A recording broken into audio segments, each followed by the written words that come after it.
Okay, okay, can you hear me now? Oh, I'm getting feedback.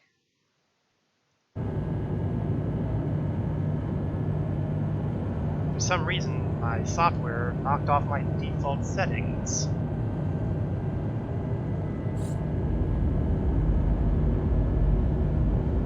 Okay, can you hear me now? There we go. Yes, there I go.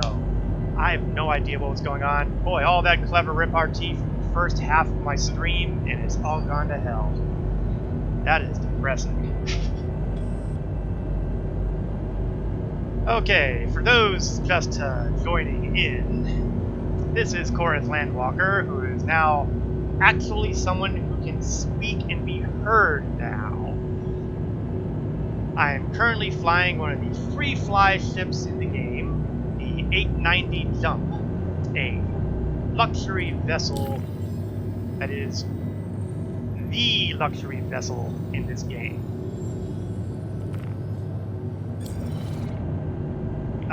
Anybody can do this right now if you've followed the free flight instructions on the CIG website. You can pretty much rent, or actually make use of, every single ship that was in the ship showdown, including the ones that were eliminated. The 890 was not eliminated. The goal right now is to get this landed in Grim Hex so that I can bring out a substantially smaller ship, but one that beginning flyers may be more interested in. The Titan Avenger.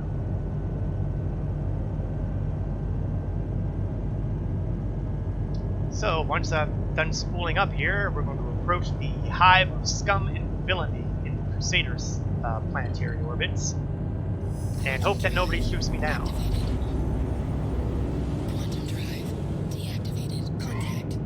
Oh, that is a poor sign. I'm already getting alerts. Hopefully it's somebody who's... No, it looks like it's somebody in a ship. In a Vanguard. Well, that is a ship that is definitely capable of blowing up an 890. But it looks like somebody else is fighting him. So maybe that's a bounty. Oh, you know what? Let them fight each other out. I'm just going to cruise my way through. I'm going to take a quick look to determine where I am in relation to the Moon of Yella, because the Moon of Yella is how I determine... There we are. That tells me what side I have to go to in order to get... Well, I got to pause on that, because the landing pads I usually land on are not big enough for an 890 jump. Like I've mentioned that nobody could actually hear at the time, the 890 jump is huge. I mean, it is huge. We will once again do a quick demonstration of its raw size once I land. Always assuming, of course, that I'm still alive. I am not yet in range for the communications array. So we are creeping up, creeping up at little cat's feet. I mean, I suppose I could use more thrust here, but I've already used 16% of my hydrogen fuel. No real desire to use more. If I were really clever, I would turn off the engines right now and just try to... Oh. Yeah, that's Grim Hex's communications, folk. Always so friendly. Someone is probably being murdered even as they speak.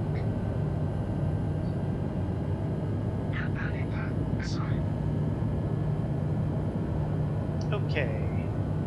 Pad general location found. But now the real challenge is this. Finding the pad. Okay. I'm going to qualify that. One of the challenges will be finding the pad. The other challenge is hoping that the pad's doors stay open. Because ever since the last big patch, hangar doors had this habit of closing awfully quickly. The good news is that I don't think that little issue is infected Grim Hex. That said, what I think and what actually is may not necessarily be the same thing. Let's turn on the lights. Oh! Well, the landing pad is not at the angle I was expecting. I am heading literally right towards it. I gotta change my orientation so that I can get there safely. Oh boy, that took me by surprise.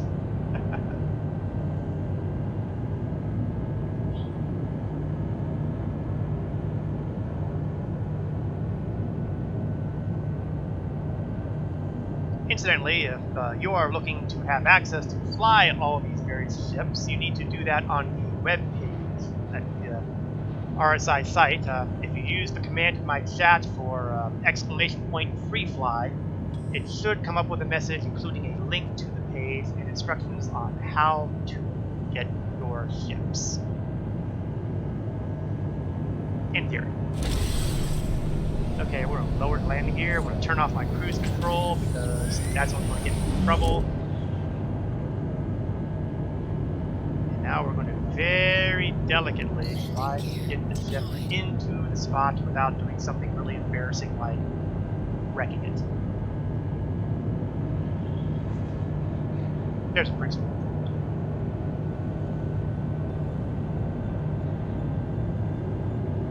Alright, let's start lowering and see if I get any alerts about my back end.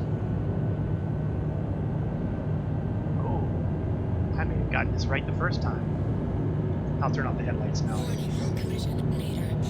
Collision stern landing complete. Landing complete. How about that? It all worked the first time. Engines inactive. Weapons deactivated. Alright. That's the 890 jump as far as its performance and all that. We're going to hop on out by going down many stairs. All the way to the back elevator here. And exit the ship.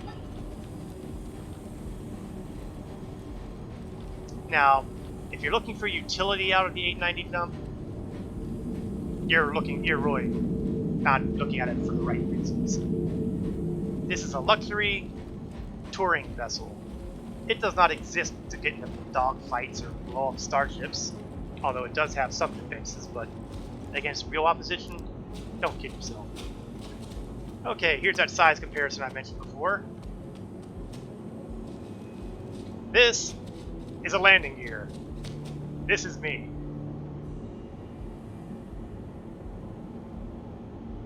Yeah. I am just a tiny bug in comparison with the size of the landing gear, much less the rest of this ship.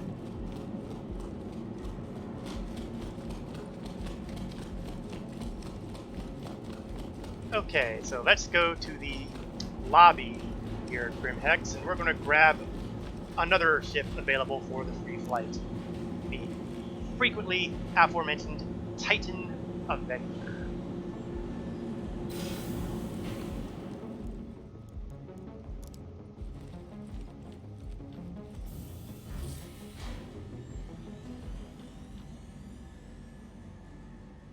Which will be a much smaller ship than the 890. Big shock there, since the 890 is pretty much the biggest ship available in the game right now.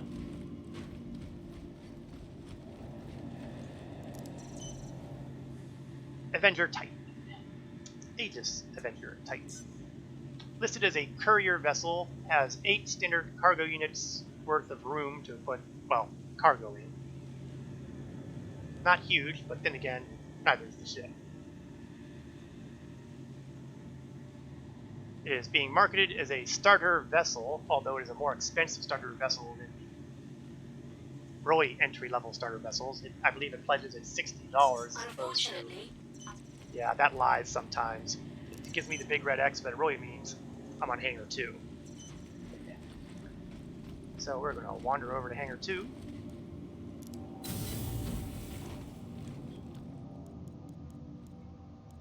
Ah, there we go. Hopefully it's taking me to the right hangar right away. They keep hyping an elevator button revamp, and I'm hoping it means that the elevator buttons are going to be like the ones you find at New Babbage as opposed to, well, these.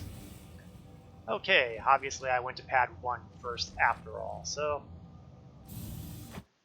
in the meantime, I'm just going to take a quick stop over here and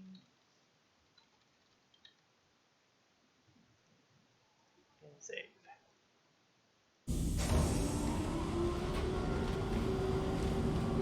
When I look at the Aegis Avenger series, they remind me a lot of space shuttles from the basic looking text. They just give me that feel. You can enter in either through the cockpit or, as I'm going to do so here, the back cargo area. Now, depending on the kind of Aegis Avenger you pick up, this may or may not be a cargo area. It's a cargo area in the Titan, but if you were to use, say, an Avenger Warlock, the Warlock replaces the cargo with an EMP generator. So, you know, it varies with the model you buy. Inside, you have a bed that you can log off into, so you can actually go out into space, do your thing, log off in here. Next time you are on, log back in, right in the bed, right where you left off, presuming nothing is bugged. That is always a possibility.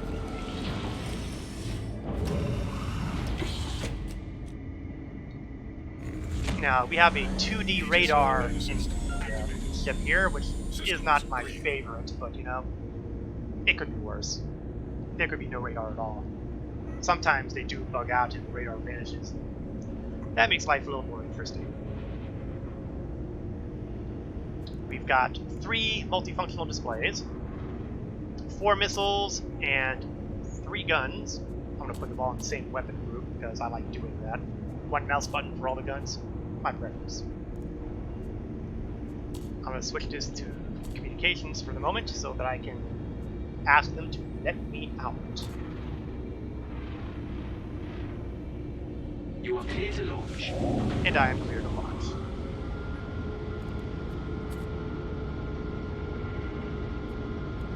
Let's see. I want target status for this. Well, I don't really care because I seem to have it on my upper and left and right anyway, but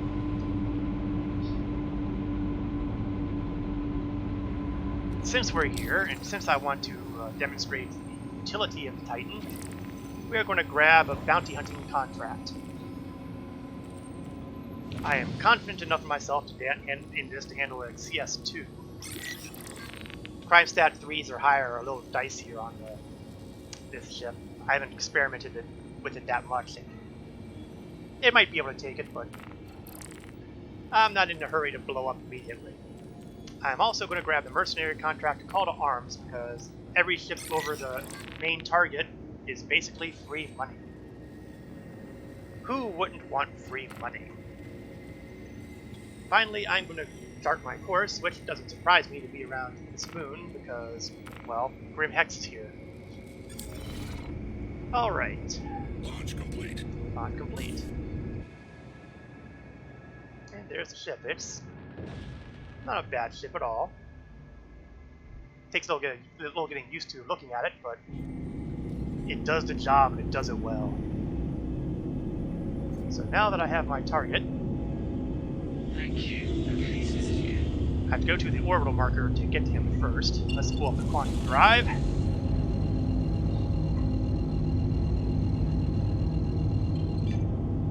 Quantum travel initiated. And away we go.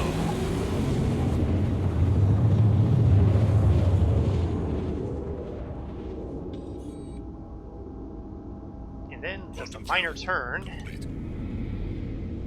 Theoretical minor turn. And it looks like the bounty is hiding in the rings of yellow.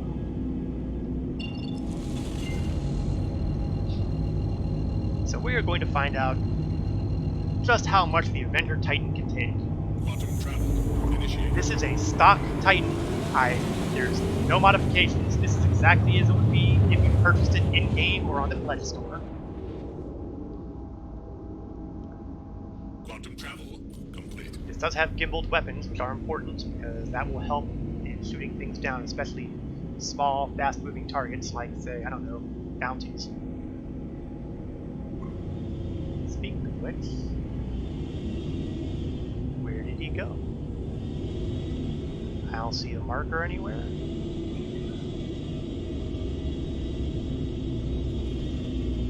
Something is very wrong here.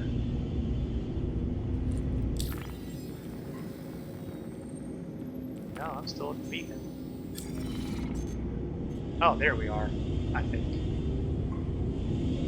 No, that's... Okay, there he is. There's my marker.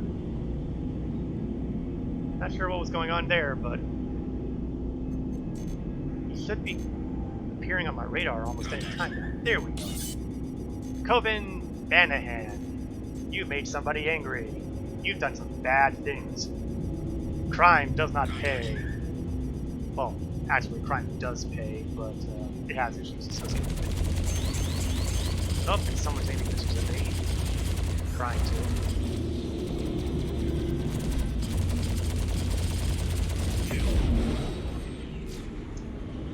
Now, to be fair, I have had some practice, so while I am not an expert pilot, I do okay. Oh, someone stuck a missile at me. Oh, that was unpleasant. I'm still intact, so...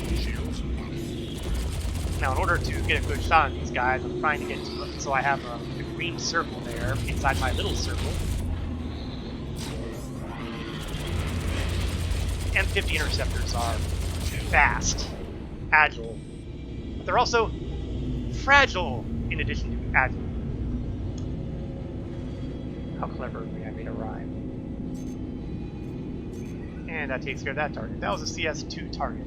Not a big deal, not massive.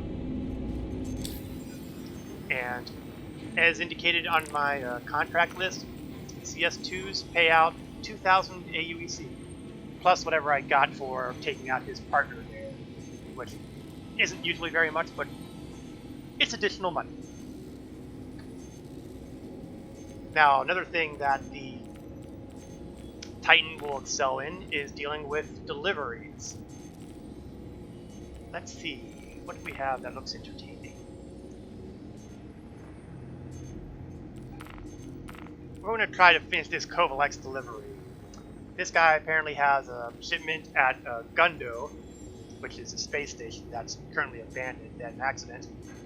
And this guy wants to get cargo, taken to Fort Olisar. It pays decent, so hey, why not? It'll certainly be less time consuming than doing the usual delivery runs that require me to make 3 stops before I can deliver them, or gather a whole bunch of things for 3 locations. This is nice and uncomplicated. And for today at least, uncomplicated is my preference. The whole point, after all, is to show off the ships, not the missions. The missions can be returned to another time. Of course, the downside is that it sounds like Fort Olisar might be having little issues right now, so... But that just means I'm not grabbing cargo from the trading terminal. Since this is a box carrying thing, I'm not horribly worried. Well, I'm not worried much. It just means that I've got to be paying attention to what I'm doing. Plus, you know, I don't have any bounties on me, that helps. Clean living. Usually clean living. I have been known to do the criminal side of things on any number of occasions. Oh, that was unexpected. What do we have here? Great Buccaneer. I can take a Buccaneer. I should be able to take a Buccaneer. The problem is, it looks like he's got partners. Partners I cannot take.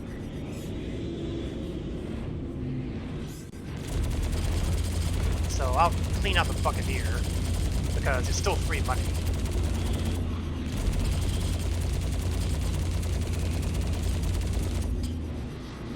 More or less free money. For him to be free money, he has to blow up first. Buccaneers are reasonably durable against light fighters. A Cutlass Black and an Andromeda. I can probably take the Cutlass, although it'll be challenging.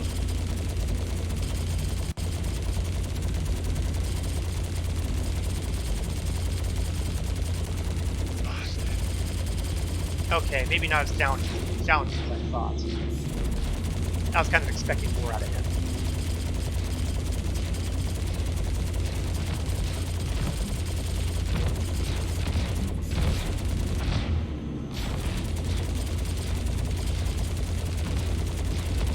Cutlasses are medium-sized ships, well-armed, and, well, I'm surprised that he's gone. So let's bite off more than I can chew. Let's see if I can take the Andromeda out. That would be a good recommendation for the utility of the Titan Avenger, wouldn't it? But I'm not really sure that the Titan has enough firepower to break those shields. Not to mention, of course, the minor fact that it's slow, I'm fast, and I'm kind of in a position where I'm in danger of killing myself by ramming it by accident.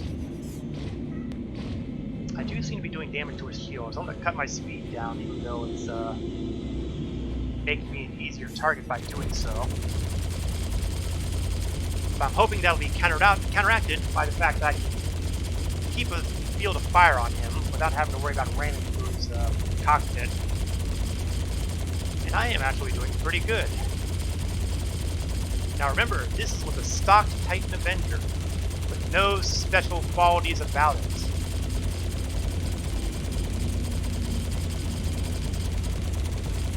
Now, it does help that I have been in dogfights before, so against the AI opponents, I know what I'm doing.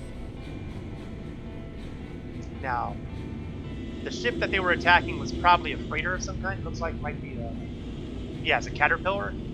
But when you do these, the opponents usually come in waves. So yes, we have another group of ships coming in to cause harm. And you know what? I'm liking this even better than the whole pick up the delivery box thing. For starters, I'm going to end up with more money after it.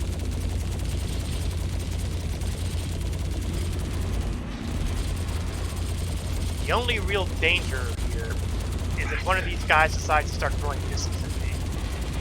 Because missiles will not improve my day. Okay, cut down speed again. And we'll start hammering at the Andromeda there too.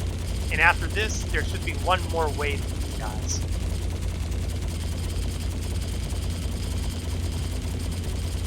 I'd also like to note that I have not even overclocked my weapons. You can overclock weapons, which will give them more damage, faster rate of fire, all of the above. They improve things, but they also damage the weapons. Ooh, let's change our adjustment here because I do not want to have this guy. Okay, under, up.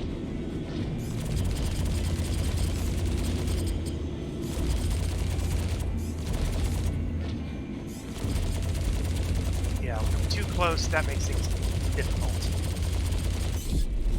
There we go. One more wave.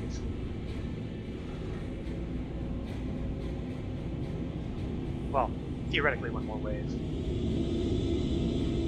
Traditionally speaking, they come in threes. There we are. There's the Andromeda, but I want any friends he's got first. There we go.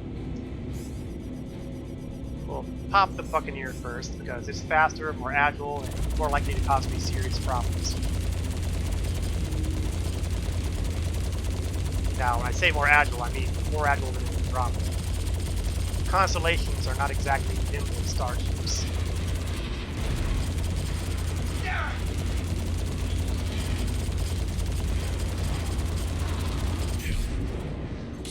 Alright, and the Andromeda. Let's cut our speed down again. he's firing on that poor innocent caterpillar. We can't have that. Bad people get punished.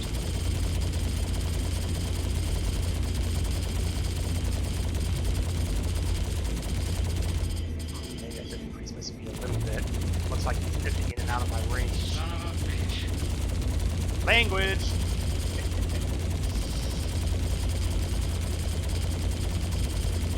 Ammo low.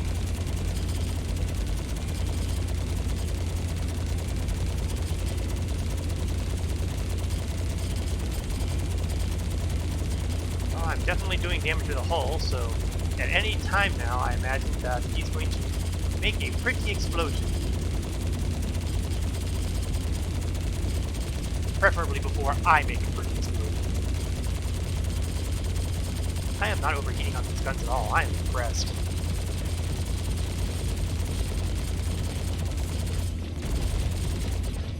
Unfortunately, I'm also getting way too close to this guy.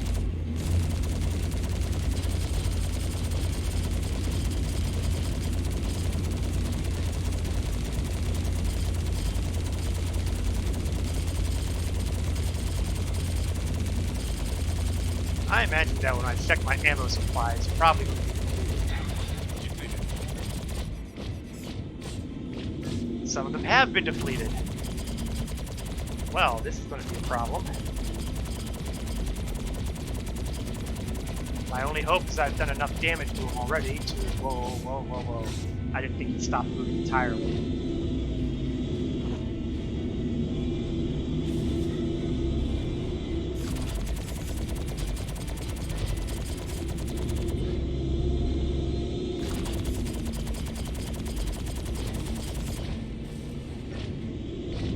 Oh, for heaven's sake, what will it take to blow him up?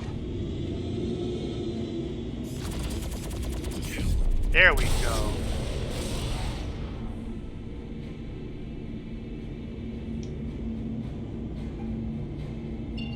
Okay, well, that was a nice little interlude, wasn't it?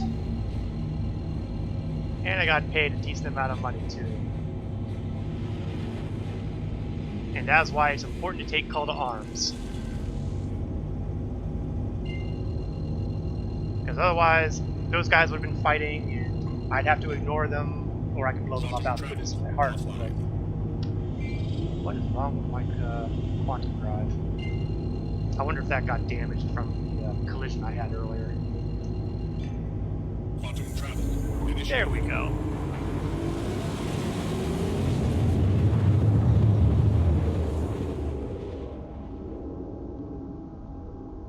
Quantum travel complete. Now that I've taken care of those evil, mean pirates, I'm going to go out and return to my original mission of heading to the Kovalek station, grabbing that package, and taking it to Port Polisar for my 5K payday. And hope that I don't, you know, Complete. mess something up in the process.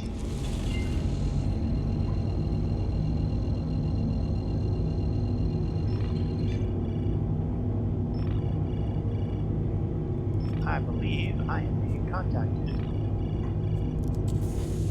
Oops, that was not what I wanted to do. And my communications aren't working properly, so let's close the exterior before I vent myself.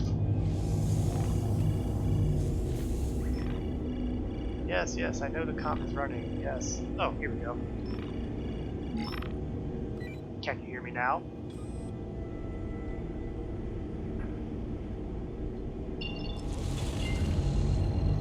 Ah, Hilfi was playing with the buttons, right.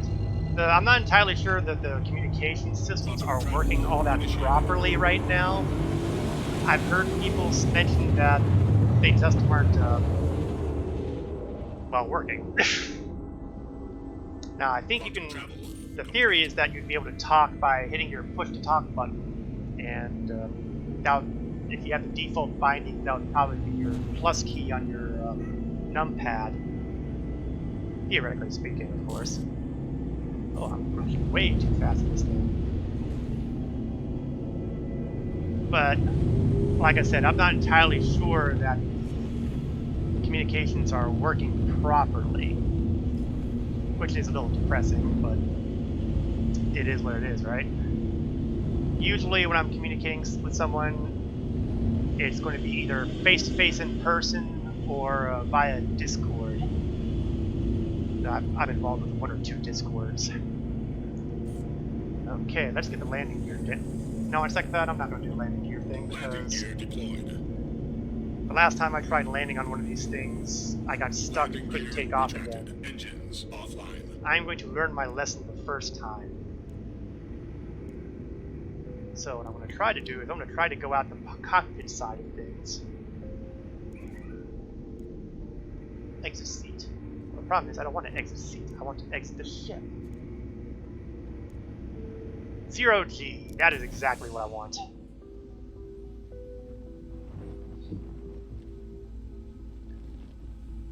Because there is no gravity working here. Now, if I'm really, really lucky... Oh, okay, well, I'm getting the image of your head now.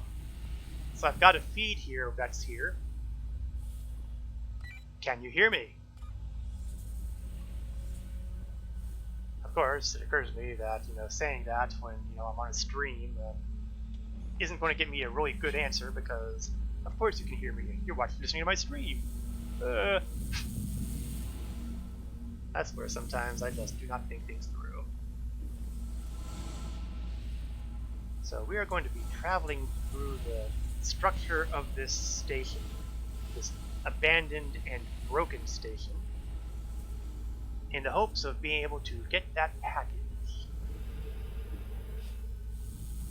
It is up a level, it looks like, so... Alright, I'm on the right track. Now, sometimes you can run into something really scary in here. Which is to say, other players. Now, it may not be such a big deal right now, though, because the comsats are up, which means anyone who tries to do something is going to have to become a criminal to do so.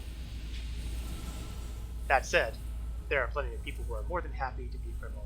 Ended transmissions. Well, you may have ended transmissions, but I think I'm still seeing your head on my display here, so I'm not sure what is up with that. Well, it's not horribly surprising. As I've mentioned on many an occasion, this game still has more bugs than a Starship Troopers movie. But if you can accept that kind of thing, like me, obviously, you can have a pretty good time here. Okay, now I've got to get back outside of the station.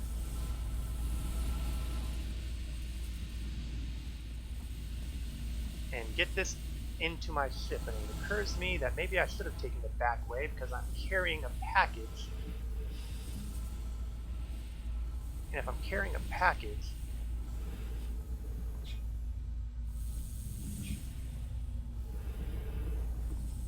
and I may have gotten myself moderately turned around here. I still have it, right? Yes, good. Up, over, and around.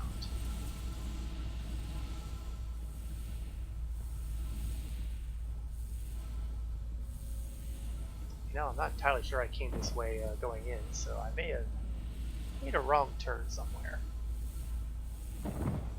Ow.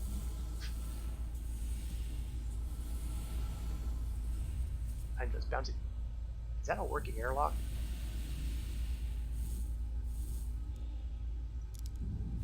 It is. That's surprising. Okay, if I can go down here, then hopefully it'll put me back at the level where I was able to get in. Ow.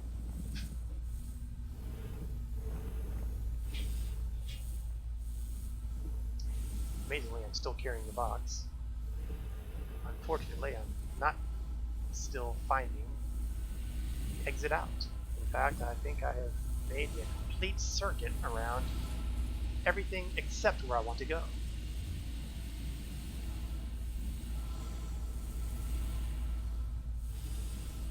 Alright. Alright, if it wants to play that way, let's play that way.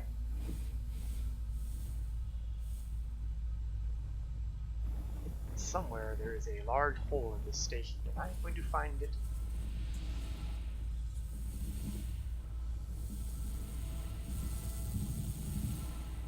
That might be it. I'm amazed that these doors work. Yes, yes, this is where I came in.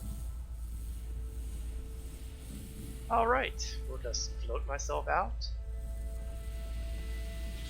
And there we are. Now for the next challenge. Getting this onto my ship.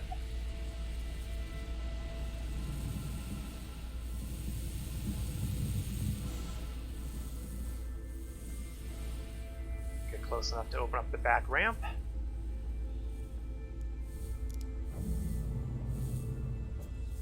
And then get myself low enough that I can board without falling on my face. That's the theory.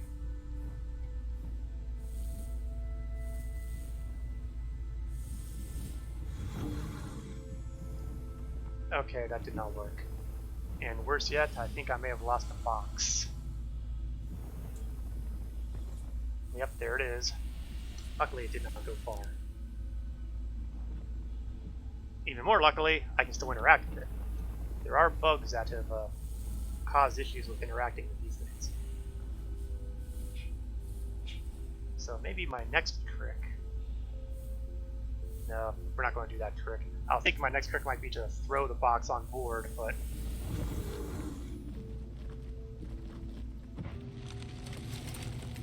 Okay, the box is on board. I can still interact with it. So we've got success here. Just get in the pilot seat.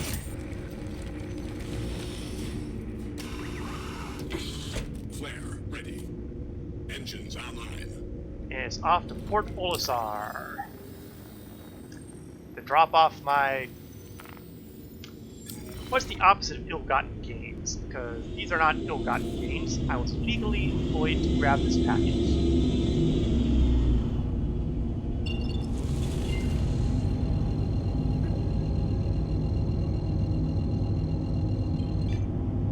Quantum travel. Okay, the Initiated. transmission thing's finally gone.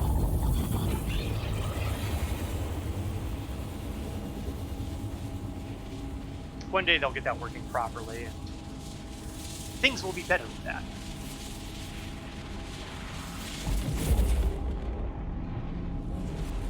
Now the challenge with Port Olisar, besides the fact that there are people who like to hang around there shooting everything that moves, that's not a hard and fast rule, but it's happened often enough that it's worth paying attention to.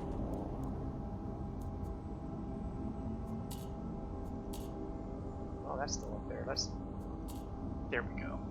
Quantum travel complete. I need to make sure that I go to the right strut, otherwise I'm not going to be able to drop this off. Unless I, go extra vehicular. Which I'd kind of prefer not to. I'm also not entirely sure if I'm approaching right side up. That's good. So first, the initial approach to make sure what strut this delivery is on, because if it's on the far side, I really don't want to open up communications yet. But it does look an awful lot like it's on the correct strut. I am approaching the correct side, which is amazingly surprising. Please proceed to assigned landing bay. So we'll crop our landing gear and make our approach. Landing gear deployed.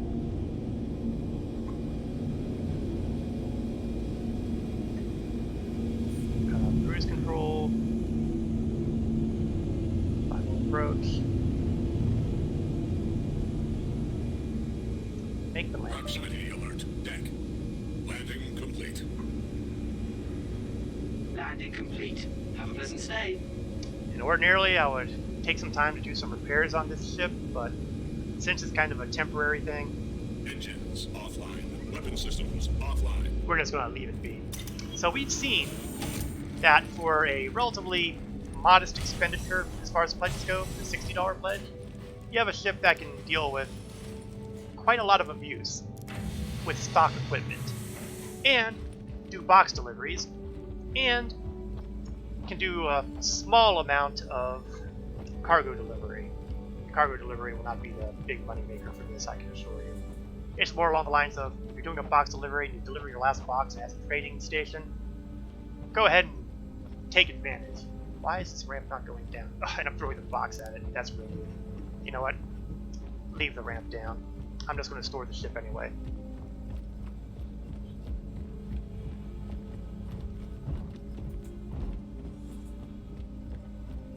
Okay, we're going to hop into the airlock. Let's get some of that lovely, lovely oxygen.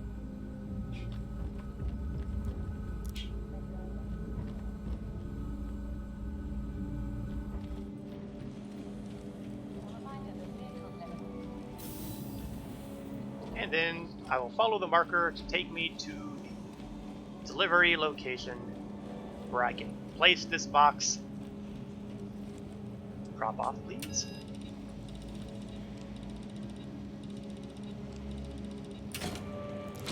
Place the box. And watch them put some money in my wallet.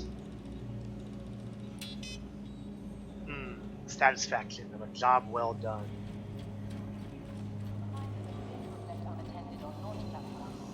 Let's grab a new ship to look at.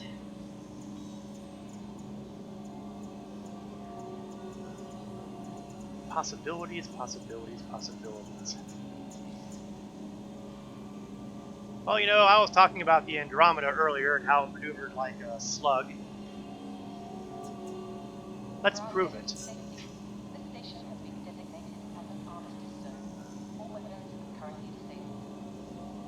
It'll also take care of the little detail of that ramp being left open, because it will now store my ship. Let's see. Let me update my flight ship.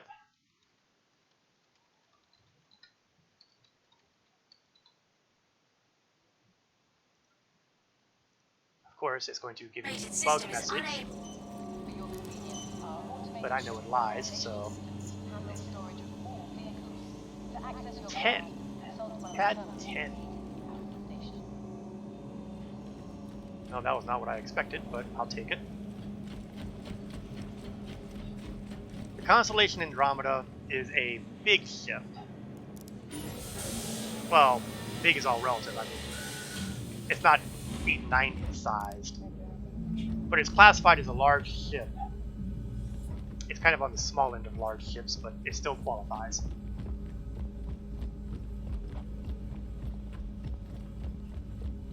I kind of like the look, honestly, but it has disadvantages that, as of yet, are still very present. That's what I'm just going through this way.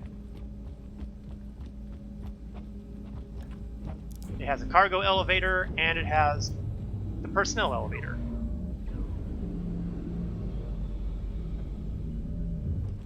And unlike most of the ships that have elevators, if I can get on this elevator, there we go. You just click on the elevator to make it go back up, as opposed to using, you know, a display terminal. It is awfully dark in here right now because the power is off, so I'm going to take a moment to turn the power on before we do our quick walkthrough.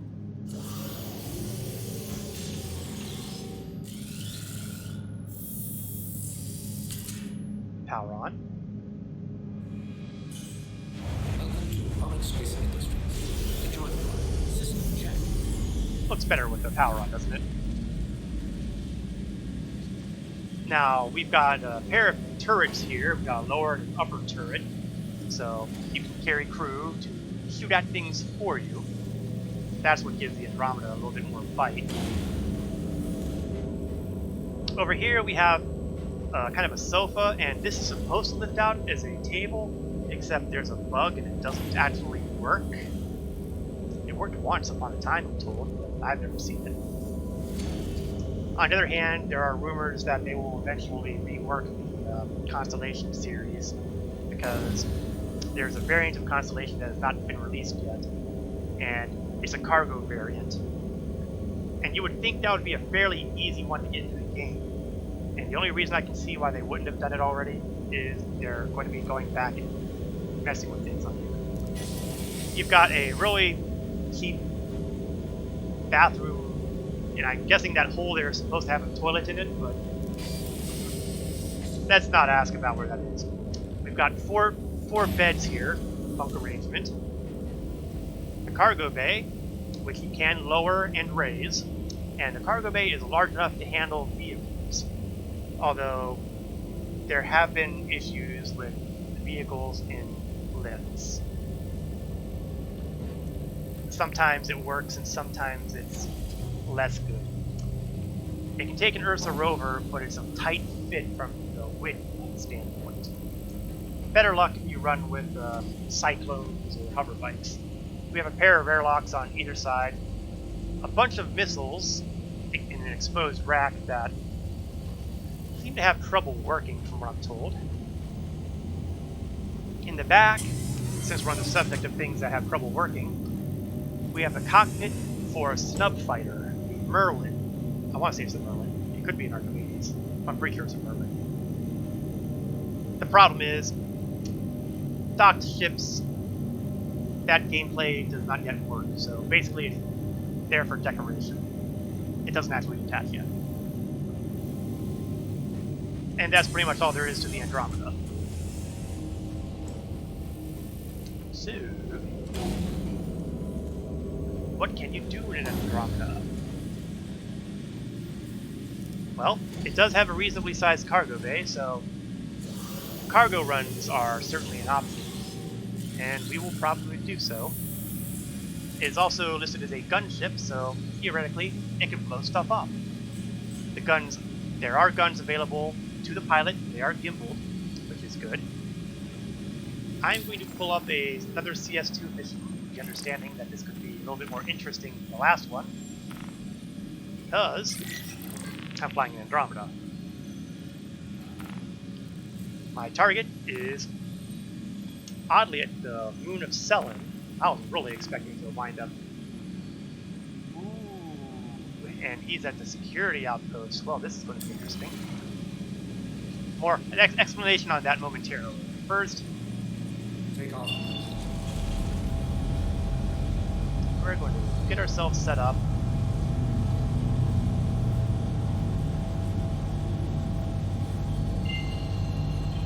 I like to do the quantums from Olisar while I'm still in their armistice zone, so I don't get shot at.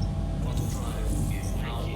Please visit I could still be rammed by those of the more criminal inclination. But why make it easy? What we're going to do is first we're going to neutralize this bounty, then we're going to grab cargo off of this moon. Auto drive is now off. Step one, though, is take care of the bounty. As you can see, maneuverability is, well, it's roughly on par with the 890 jump. And you know that is not a good thing, because a huge capital-sized ship can maneuver as well as a large ship. Something is seriously wrong. This implies to me that the Constellation Is now off. really needs help in that arena. Of course, there are also some who say that maybe that just means the 890 needs to be nerfed. I am not in a good position to judge. I will say, however, that another large ship, the Carrack, also maneuvers pretty well in comparison, so... Okay, sometimes the quantum travel doesn't like to cooperate. I just break alignment and realign.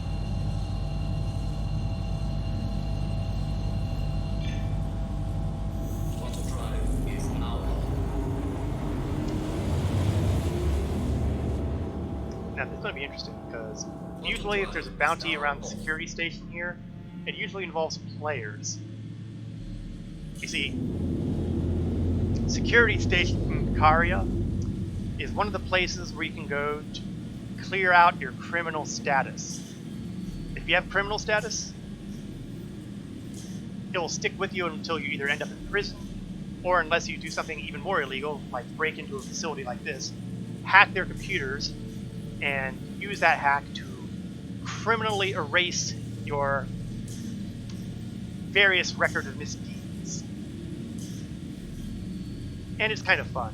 It's kind of fun. But the problem there is that it also generates bounties for your head, because they generally don't like doing something illegal like hacking into a security network to clear your criminal record. Who would have thought?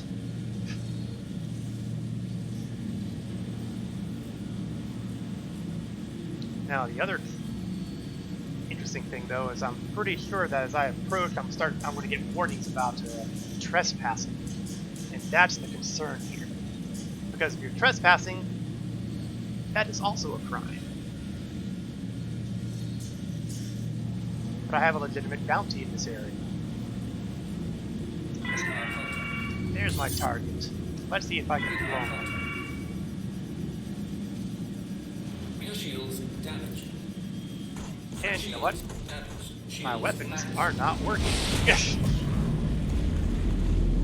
Oh no, there they are. They're just on a delay. See what I see about maneuvering? I mean, ouch. Shields damaged. And I am taking hits on my shields. And since I can't maneuver worth anything, Rear shields damaged. Front shields damaged. Shields maxed.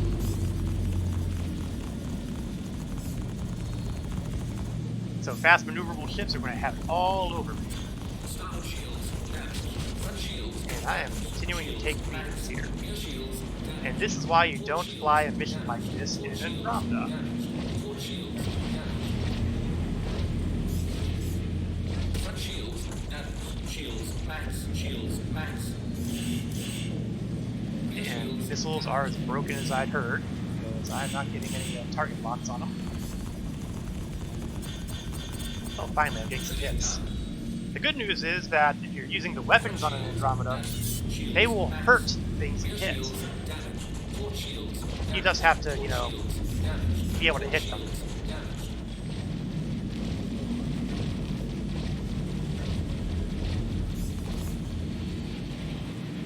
Trying to keep up with the maneuvering of a small ship is a rough prospect.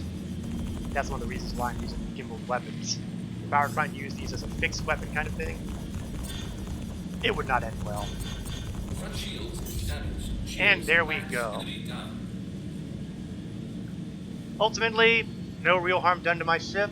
I do seem to have taken some damage in the front end, but really this was a demonstration purpose sort of thing. So let's hop closer to the moon itself, and then we'll grab some cargo to load on board.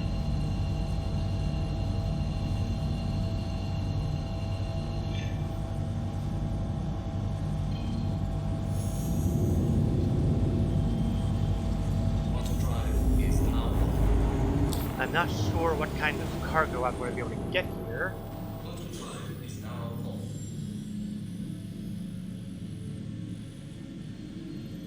Okay, let's go crazy. There's a location here called Tram and Myers. It's usually a decent spot,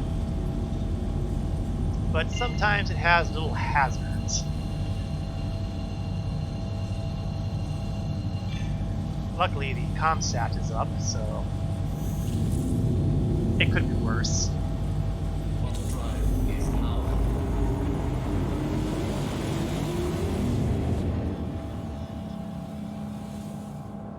If I'm really lucky, I'll be landing on the light side of the moon as opposed to the dark side.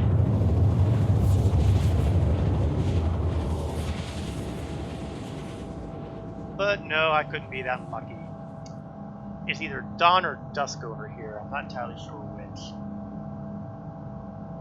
Quantum drive is now full. Either way. Oh, at least it's bright enough that I can see the surface of the planet. So we are going to increase our speed so it doesn't take me forever to get there. I'm to set the route again so I can see the location. That's a pro tip for folks who are going to places and lose track of where they're going if they don't have delivery boxes or something. Set your route again, then you see the target on your screen again, and even if you don't have distance, you can still see where you're going. And if you really wanted to see distance, you can spool up your quantum drive again. It would show you the distance, then you can turn off the quantum drive and still see the distance. But these days, I'm just as happy if I can see where I'm going, like now. Let's bump the speed a little bit. I'll be sorry about that later. I can generally get an idea of how close I am. If I'm heading right towards it, I can look at my altimeter on the right-hand side of the HUD there, which is currently at 2,900 and dropping. Dropping fast.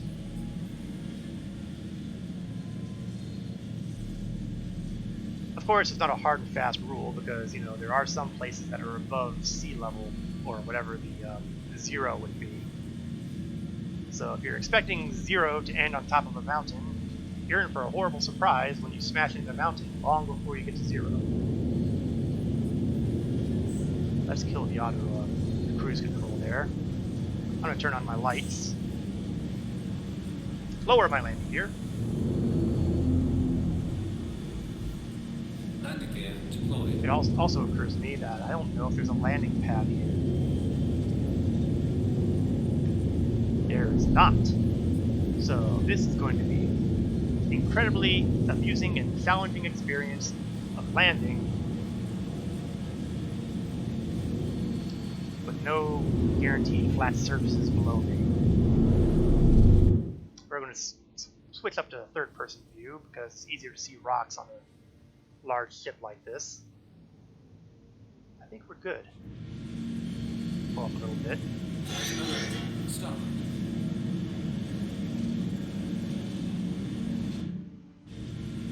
Landing complete. Landing complete. That is what I like to hear. Engines are off.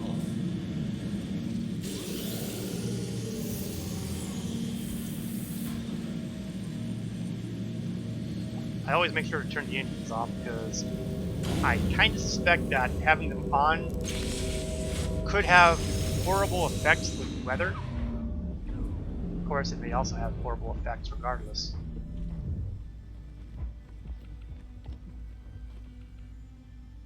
Okay, it's not the cleanest landing. It looks like I have some rocks on top of one of my landing, well, underneath one of my landing gears, but we do what we can.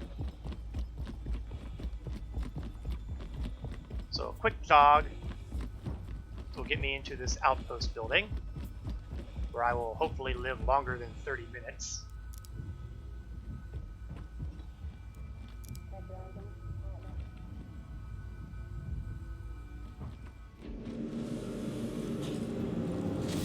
Go hop over here and make use of the trade terminal and see what we have to buy.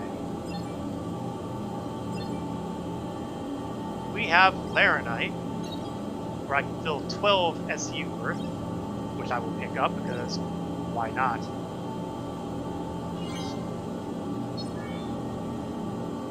And for the remainder, I'm going to pick up Titanium, which will be 76. Max stock again. As you may have guessed, these are pretty highly valued commodities right now. And then, to finish up, I'm going to fill up the rest with diamond. 9 SE. So the bulk of my supply is titanium. The rest is other valuable, but perhaps less useful as far as income goes.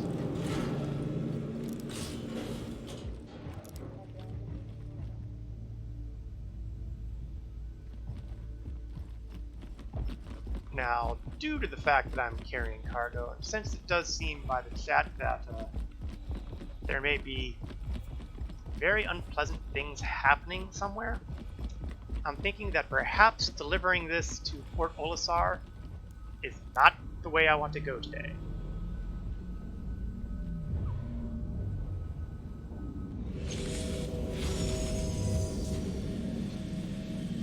But we'll do a flyby and see what happens.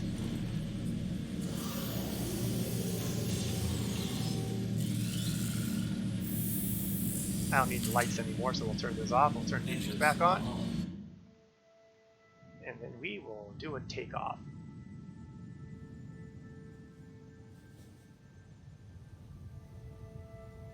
I do like the design of the Constellation, and I would like to see it do well as far as improvements go.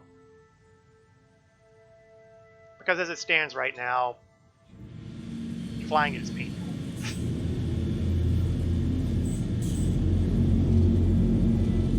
Alright, once we get past the 3,000 meter, let's see if I can get myself a good shot to Ulsar. I can.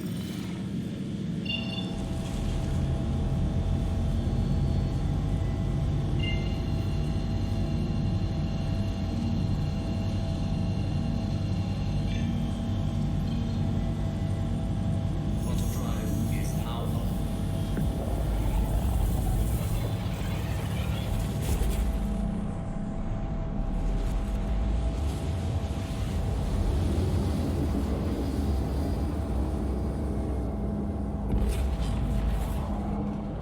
And let's see where things stand here. Throttle drive is now off. We'll communicate with landing services. Please proceed to assigned landing bay. Get myself aligned so that the landing pad is below me and not, well, I want the orientation to be right, that's all.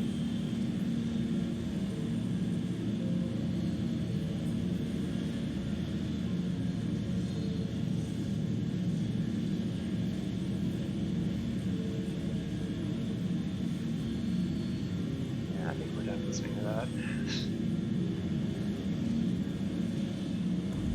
Landing gear down. Cut the cruise control. Landing gear deployed.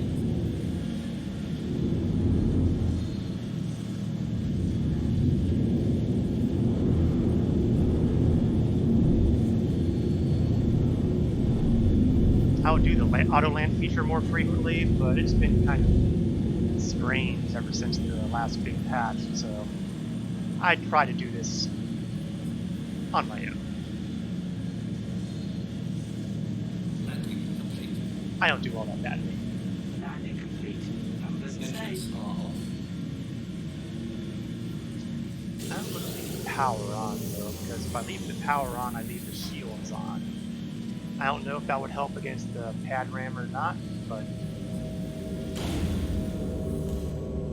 it doesn't hurt to try.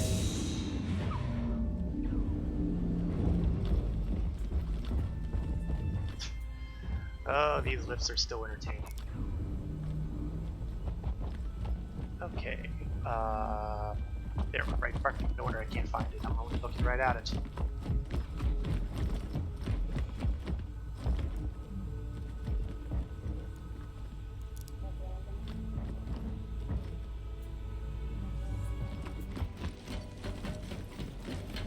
And here's our trade terminal.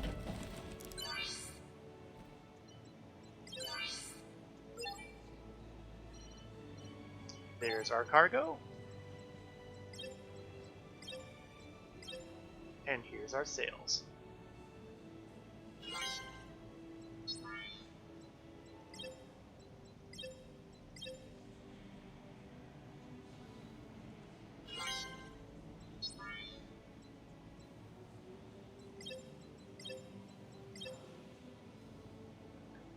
Not a bad little bit of profit. I mean, not great, but the Andromeda is not exactly a... Huh. Well, it seems that the console here doesn't have any more room for more Laranite.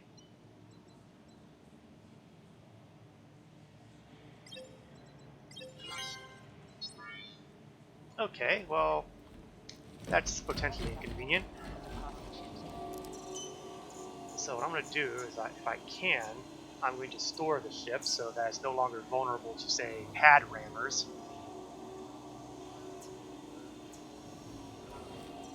Yeah, it's got 96 standard cargo units in that ship, so it does better than your standard Freelancer, for example.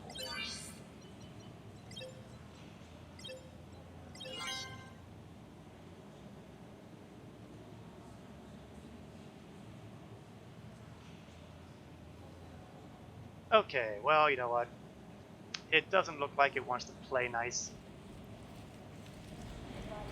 we're just not going to worry about that right now. Instead, we will do one more ship today. One more vessel. What to do, what to do.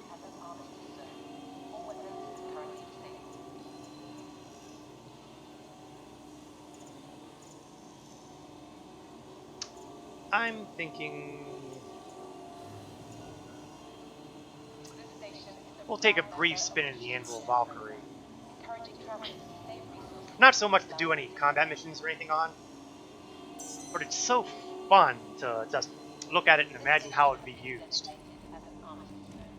And unlike some ships in the game, its purpose can be used. You see, the Valkyrie is a dropship. Also of interesting note, the Valkyrie is the ship going up against the 890 in the next ship showdown day starting tomorrow at noon Eastern. So there will be votes going on, and I'm kind of predicting the Valk is going to win this one. I could be wrong. It would not be the first time I've been wrong. So the first challenge is locating the entrance for this ship. I got it here once because I've done it before. It's just that I haven't done it recently. And I'm beginning to think there's a back end entry. Oh, that's about, there we are. The big clue was the keep clear sign. Here we go.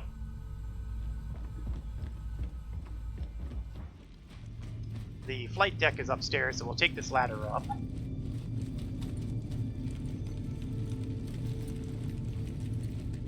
And continue moving forward. I want to get everything powered on so that we have lights. Single pilot.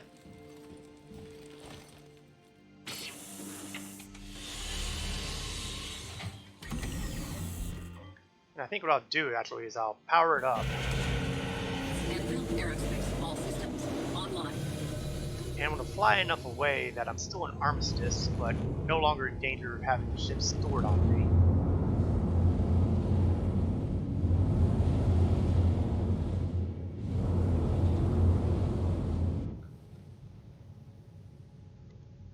Pick up the landing gear.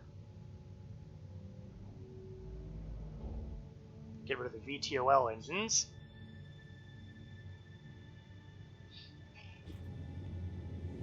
Of course, having done all that in the third person, they could have easily said, they could have done the communication saying, "Ooh, you can't do that."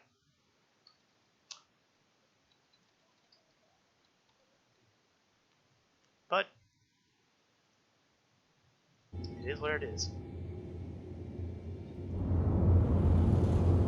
If I'm far enough out, great. If I'm not, well, light stuff all over.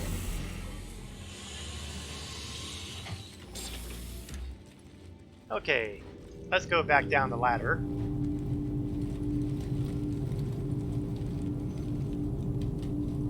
And check out some of the amenities.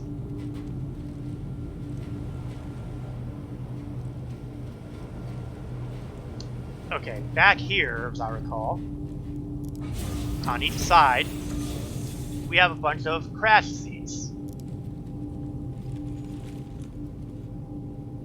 So you're all set to go with your military buddies towards your destination.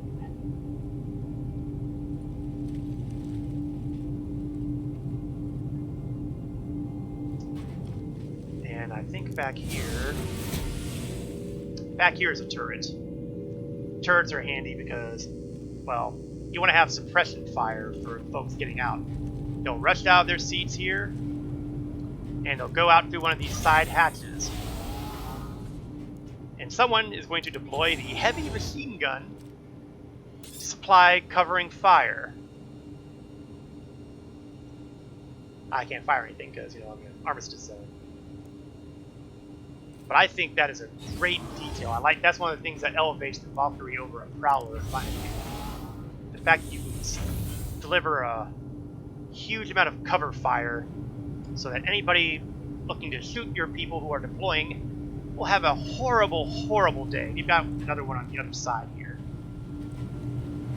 The bay here is big enough to handle vehicles. I believe it can handle at least one Ursa rover, possibly two. I'm not entirely sure because I've never actually tried. I don't have two Ursa rovers to experiment with. Now, you would think that there would be weapon racks somewhere. The Prowler, which is the other dropship in the game, has weapon racks, but I don't see any for the Valkyrie. Kind of surprising.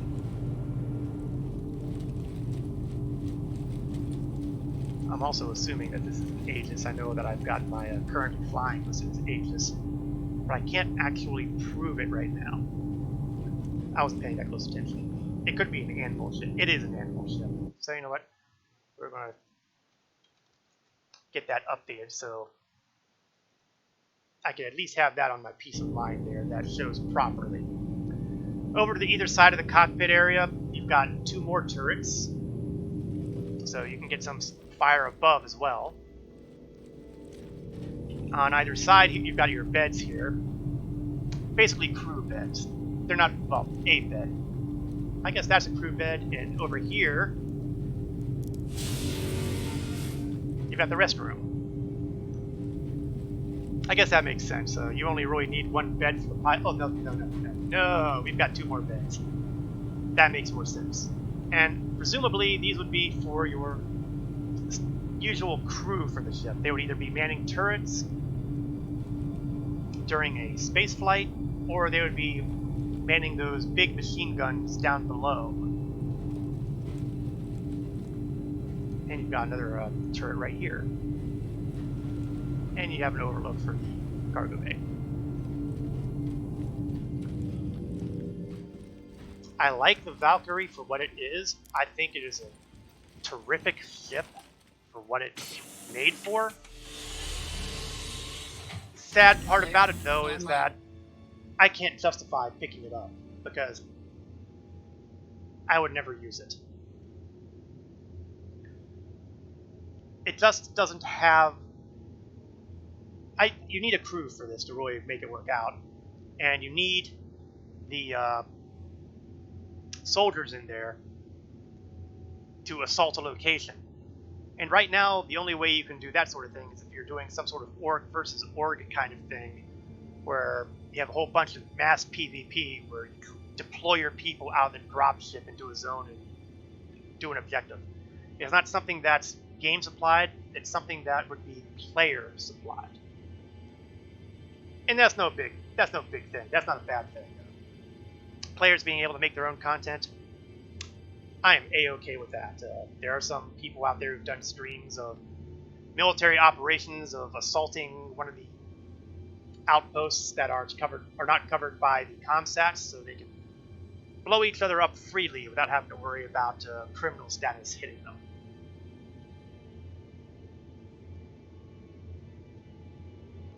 But I'm not involved with any of those kind of orgs. I have been getting involved in the org lately, but it is not that sort of thing. Just for giggles, let's give a little look at how fast the ship will go.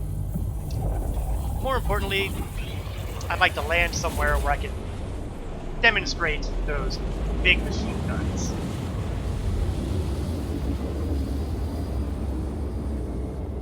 And believe me, demonstrating those machine guns, they made me a big fan of this ship. Now that said, you never know. Maybe somewhere along the line I'll decide to pick up the ship in-game. I'm pretty sure that you can purchase it with some in-game credits, but I don't know how many. Not off the top of my head at any rate.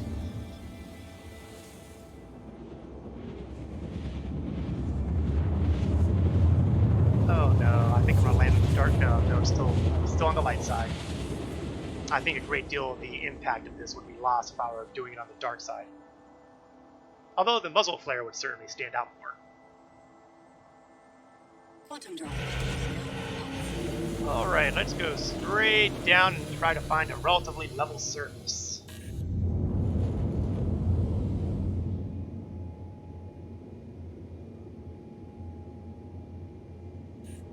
I'm going down pretty good, in fact, aren't I? Landing gear deployed. Okay, flat surface, no whammy. Points to anybody who understands that reference. This looks like a decent flat spot, if I can avoid bouncing off of the ground.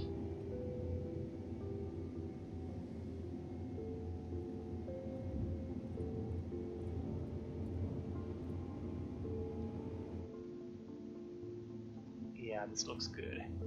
Deck proximity Level out. alert. Landing complete. Takeoff complete. Landing complete. Engines offline. Now, if I were actually deploying something here, well, sorry, somebody else would be manning the guns, and we'd be hovering so that we could make a quick getaway.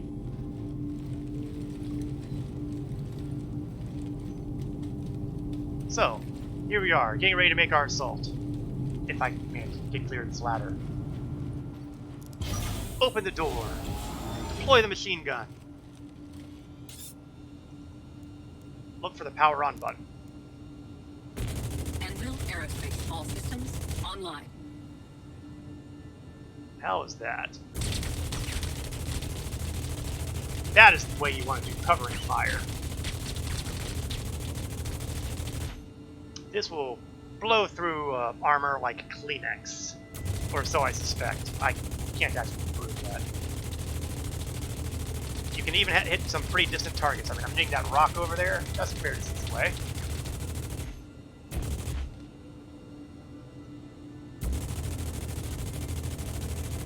Precision shooting, maybe not so much. But you're certainly getting a fair amount of fire here.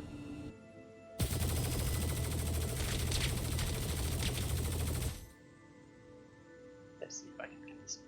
No, it looks like I can't third person it to the point where I can see that. Okay, let's power that up. Power off that turret. Try to power off that turret.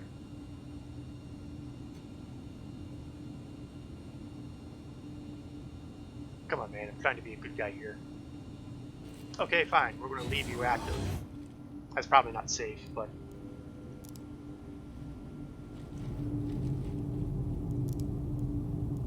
in the meantime, somebody else could be going to the back door here. Going into this turret, which will drop down.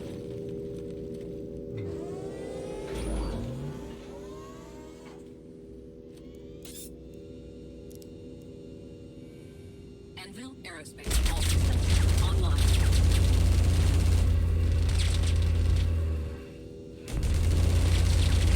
Like I said, this ship is designed for dealing with insurgents and protecting anybody who's coming out. Of course, by protecting, it also means blowing large, high-velocity rounds to anyone stupid enough to try to be shooting at your troops. This is very much a ground support sort of ship. I kind of love that. Okay, let's power that off now.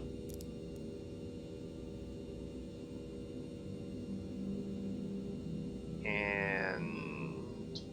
yeah.